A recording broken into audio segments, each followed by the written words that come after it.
The house was quiet.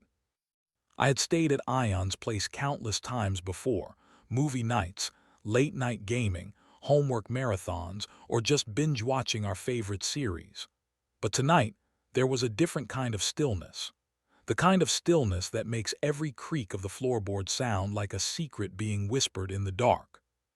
I was sprawled on the guest room couch, laptop balanced on my knees, scrolling through music playlists to pass the time. The soft hum of the fridge and the distant streetlights were the only things keeping me company. And then it happened. A soft, deliberate knock at the door. I froze. Ion never knocks like that. He barges in, joking or laughing or sometimes just dragging his pillow to join me on the couch. This was different. My heartbeat spiked. I got up, moving slowly toward the door, trying to mask my unease. When I opened it, my eyes met someone I wasn't expecting. It was Ion. It was his father, calm, composed, standing in the dim hallway light. But there was something behind his eyes, a weight, a gravity that made my chest tighten. "Can we talk?" he asked quietly, almost too softly to hear. I nodded, unable to speak. Something in me told me this wasn't casual. We moved to the kitchen, careful not to wake anyone else. The soft glow of the overhead light illuminated the space in warm, muted tones.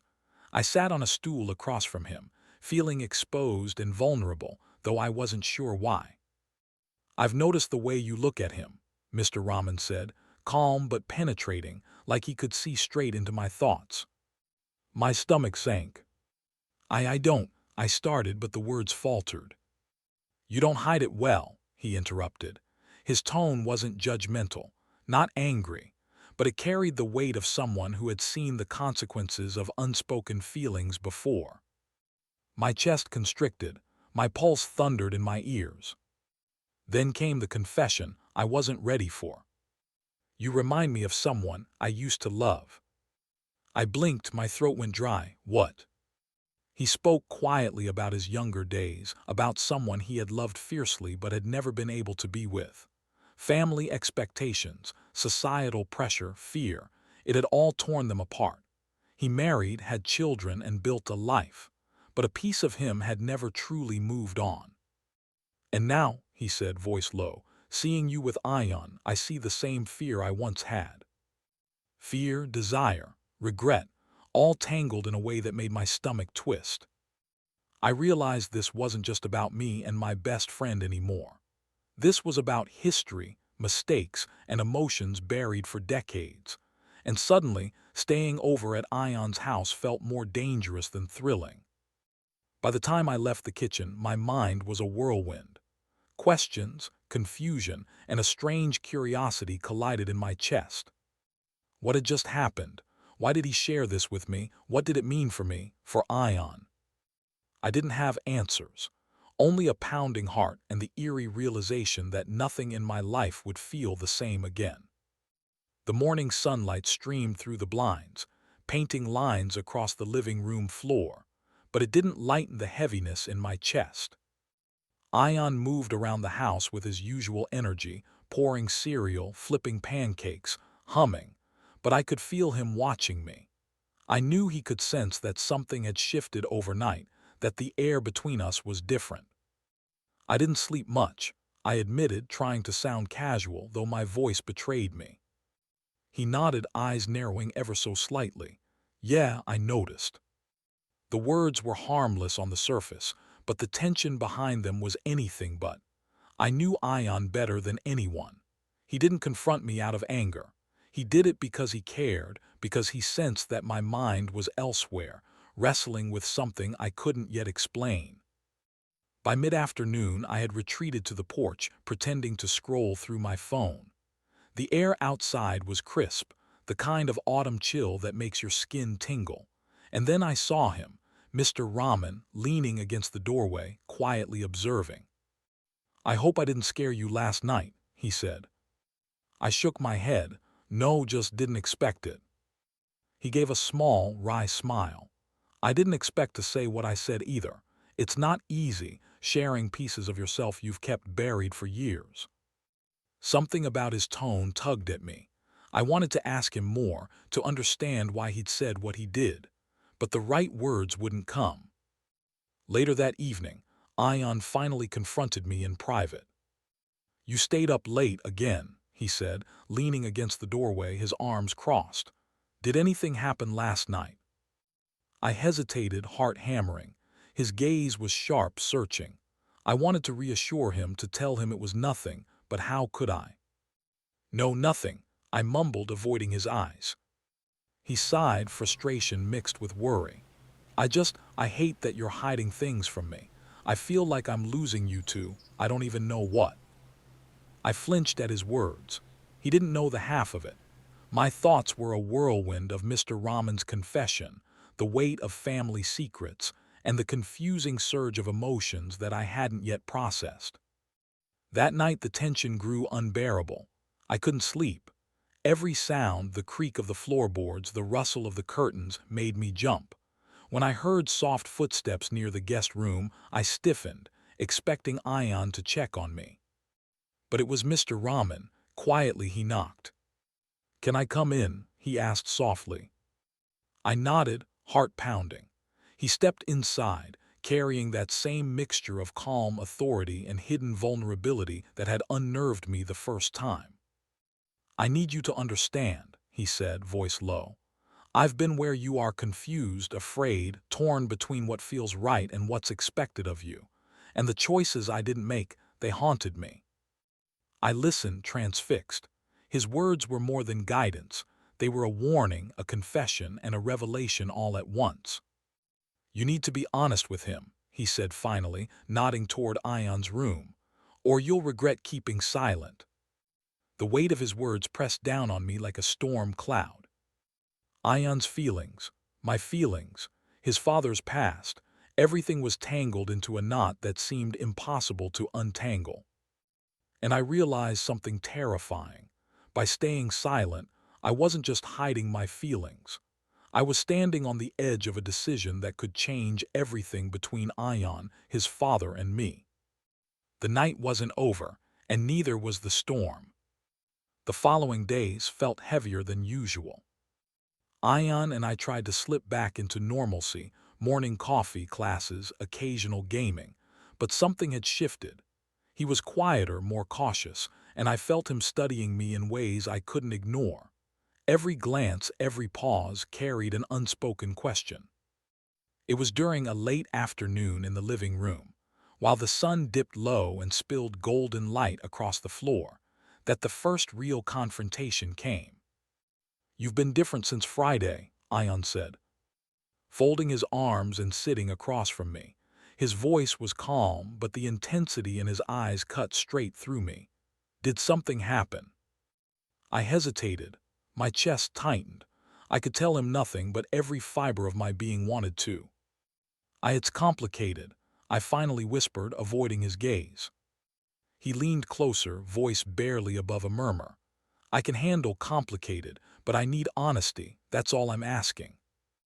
I swallowed hard, my mind racing.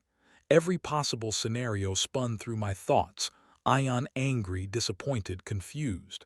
And then worse, losing me. "I spoke with your dad," I admitted, voice trembling. The words hung between us. I expected a sharp reaction, maybe a scolding. But Ion's expression wasn't anger. It was something else.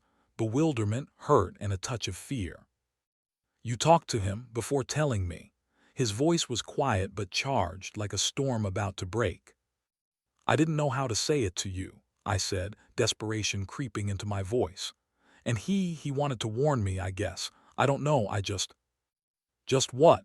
Ion interrupted softly, frustration and emotion dancing together in his eyes.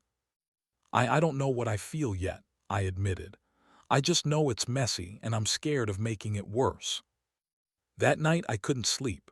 Thoughts of Ion and his father's confession tangled in my mind, keeping me wide awake. I wandered into the kitchen, hoping a glass of water might calm my nerves. Mr. Rahman appeared again, his presence calm but carrying the weight of unsaid truths. "You're struggling," he observed, his tone more fatherly than intimidating. "I can see it, and I understand more than you know, but the longer you wait, the harder it will get. I don't want to ruin anything," I whispered. "You won't ruin it by being honest," he said firmly. "Fear ruins it, silence ruins it, but honesty, real honesty, can save you both." I nodded, heart hammering. Every word he said was a challenge and a guide all at once. The stakes had never felt higher. The next day, Ion didn't speak much, but I could feel the tension building between us. We moved through routines mechanically, our usual banter replaced by charged silences. Later in the backyard under the fading sunlight, I caught him watching me from across the yard. Our eyes met, and in that long moment, the air between us became electric, fear, curiosity, and desire tangled together. "You're thinking about him," Ion finally said, breaking the silence. I flinched. I can't help it," I admitted. "You're lying to yourself," he murmured. His words hit harder than any confession I could make. And suddenly, the walls I had built around my emotions felt fragile, trembling under the weight of the truth. By the time night fell, the tension had escalated to the point where words alone couldn't fix it. Every glance, every accidental touch, every unspoken thought between Ion and me screamed louder than anything either of us could say. And I knew deep down that the next confrontation, whether with him or his father, would change everything. The house was silent again, the kind of silence that presses down on your chest and makes every heartbeat loud. I had been packing my room for what felt like hours, trying to make sense of the storm inside me. Ion had been distant all day, polite but stiff, and I could feel the walls between us growing taller with every passing hour. And then a knock at the guest room door. It was him. "Ion, can we talk?" His voice was barely a whisper, but it carried a weight I couldn't ignore. I nodded, stepping aside to let him in. The air between us felt thick, charged with unsaid words, glances, and feelings. We sat on the couch, just a few feet apart, but it might as well have been miles. Neither of us spoke for a moment, letting the tension stretch, a tangible thread connecting us. Finally, he exhaled, trembling slightly. "I don't know what's happening between us, but I feel it. I feel everything, and it terrifies me." My heart raced. I wanted to reach out to close the distance, but fear held me back. "I feel it too," I admitted, voice soft. "I don't know how to handle it either." Ion swallowed hard, eyes glistening in the dim lamplight. Do you even know what this is?" I shook my head. "No, but I know it's real, and it's powerful, and I'm scared of losing you." He leaned closer just a fraction, and for the first time that night our hands brushed. A spark shot through me, electric, undeniable. "I'm scared of what I want," he whispered, his voice barely audible. "But I can't deny it anymore. I don't want to." I turned to face him, heart pounding. "Neither do I." For a long moment, we just looked at each other. Two friends who had shared a lifetime of laughs, secrets, and comfort, now standing at the edge of something entirely new and terrifying. Then, as if the universe had been holding its breath, he finally spoke, voice low and urgent. "I've wanted to tell you for so long that I feel more than friendship, that I've always cared more than I should." The words hit me like a tidal wave, sweeping away the fear, the tension, the doubt. "I've felt the same," I admitted, my voice trembling. "Every time we laugh, every time we stay up late, I've felt it." The confession hung in the air between us, fragile yet explosive. I could see his pulse in his neck, the way his chest rose and fell, the way his eyes searched mine for confirmation, for connection. And then without another word he closed the distance. Just a brush of lips, soft, tentative, electric. I froze for a heartbeat, then leaned into it, letting the feelings I had buried for so long spill over. The kiss was gentle, questioning, and yet filled with all the longing we had both denied for months. When we pulled back slightly, we were both breathless, hearts racing and eyes locked. "This changes everything," he whispered. "I know," I replied, "but I don't care, I just want this, I want you." That night, under the soft glow of the lamplight, our friendship transformed. The lines between comfort and desire blurred, leaving only raw, unspoken emotion. The storm wasn't over. There would still be questions, doubts, and family complications. But for the first time, we weren't afraid to face it together. And that, more than anything, felt like hope. The morning after our midnight confession felt surreal. Ion and I moved through the house almost mechanically. Breakfast was quiet, the usual chatter between us replaced by a shared understanding, a fragile new intimacy that neither of us wanted to shatter. Every glance carried memory of our kiss. Every accidental brush of hands sent shivers down my spine. But reality wasn't so easily ignored. I could sense the weight of his father's earlier warning lingering in my mind, and Ion was equally restless. The tension wasn't just between us anymore. It was in the walls of the house. The rooms where family secrets and unspoken truth lingered like shadows. By mid-afternoon, I found myself alone in the backyard, trying to collect my thoughts. The air was crisp, and the faint rustle of leaves seemed to echo the whirlwind in my mind. I hadn't considered what might happen if his father, or anyone else in the house, knew about our confession. And then I heard footsteps behind me. Ion, I turned, expecting him, but it wasn't him. It was Mr. Rahman standing a few feet away, hands in his pockets, his expression calm but heavy. "May I join you?" he asked. I nodded, unsure. Something told me this conversation would be important. He sat down beside me, just close enough to feel the warmth of his presence but far enough to keep boundaries intact. "You too, last night," he began, choosing his words carefully. "I saw something, and I need you to understand something important." I listened, heart hammering. "You can't hide from your feelings forever," he continued. "I made mistakes when I was your age. I let fear control me, let expectations dictate my life, and it cost me a lot. Don't let that happen to you." His words were a mixture of warning and wisdom, the weight of his past mistakes pressing into my chest. I could feel the urgency, the sincerity in every syllable. "You deserve honesty," he said finally. "And so does he. If you truly care for one another, don't let fear or hesitation keep you apart." When he left, I felt both liberated and terrified. The truth was no longer just between Ion and me. It had been validated, sanctioned by someone whose judgment carried decades of experience. But that also made the stakes feel higher. That night, I found Ion sitting alone in the living room, the dim light casting shadows across his face. "We need to talk," I said, voice shaking slightly.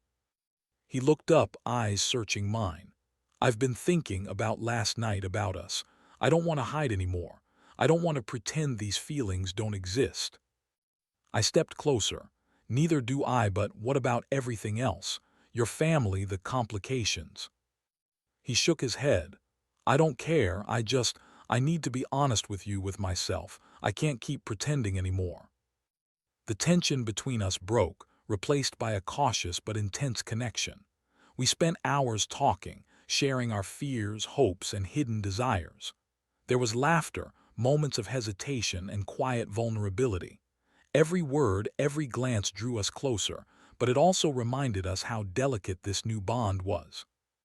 And just when I thought the night couldn't hold any more intensity, he reached out and took my hand in his. "I've wanted this, wanted you for so long," he whispered, voice trembling slightly. I swallowed, heart pounding. "I've wanted you too." It was simple, and yet monumental.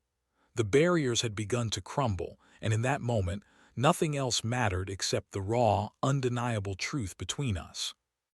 The night ended with a promise to navigate the storm together, to face the challenges ahead, and to never deny what we felt again. But deep down, I knew the real test was yet to come. And the fear of what the future might hold made the exhilaration of our confession feel even more intense, almost unbearable. The days after our midnight confession were electric but uneasy. Ion and I had started acting more than friends, though carefully. A hand lingering a little too long, shared glances full of meaning, quiet conversations in corners where no one else could hear. Every small touch carried weight, yet the fear of being discovered, especially by his family, hovered over us like a storm cloud. It all came to a head one late afternoon. Ion's younger cousin, visiting for the weekend, had left a window open in the living room, and I hadn't noticed. The sound of footsteps and the door creaking caught me off guard as I was leaning against the couch, lost in thought about him. Before I could react, the door opened, and there was his father, Mr. Rahman, standing there with a calm yet unreadable expression. "I think it's time we talked," he said, his voice measured but heavy with significance. My stomach plummeted. What could he want now? Last time he had spoken to me privately, it had been about guidance and warnings. But this time, the tension in his posture suggested something else, something I couldn't quite read. He gestured toward the balcony. We stepped outside into the warm afternoon air, the faint breeze carrying the scent of the garden below. "I know," he began, voice low. "What's been happening between you two?" I froze. "You know," I whispered, barely able to breathe. "I've suspected for a while," he admitted. "And I also know how complicated feelings can be, especially when they involve people you care about deeply." I felt a mix of relief and dread. Relief that our secret wasn't entirely hidden, dread that it had reached him, the authority figure in the household who could, intentionally or not, complicate everything. "You need to understand something important," he continued, looking directly into my eyes. "Feelings aren't wrong, but timing and context can make them dangerous. Ion is young, learning about himself, learning about the world. He trusts you. And right now, you have a responsibility to him, to yourself, and to his family." I nodded, though I didn't entirely understand. Responsibility, what did that mean for us, for what we had already confessed? "Don't let mistakes of the past repeat themselves," he said softly. "And don't let fear stop you from doing what's right, whatever that might be." Later that night, I met Ion in his room. He had sensed the conversation. I could tell from his distant stare and tense posture. "Did he?" Ion started, voice unsure. "Yes," I said softly, "he knows." Ion flinched but didn't look away. And he doesn't hate us," I replied. "He just wants us to be careful, honest, responsible." He exhaled, running a hand through his hair. "Careful, honest, that sounds terrifying." I smiled weakly. "It is, but it also feels right." That night, as we lay side by side, close enough to feel the warmth radiating from each other but careful not to overstep, we finally talked about what we wanted. For the first time, there were no pretenses, no hiding. "I want to be with you," Ion whispered, voice barely audible. "I want that too," I admitted. "But we have to navigate this carefully. I don't want anyone to get hurt." He nodded, eyes glistening. "I'll follow you anywhere, even through all the complications." And in that quiet moment, the storm outside seemed distant. For the first time, I felt like we could face it together.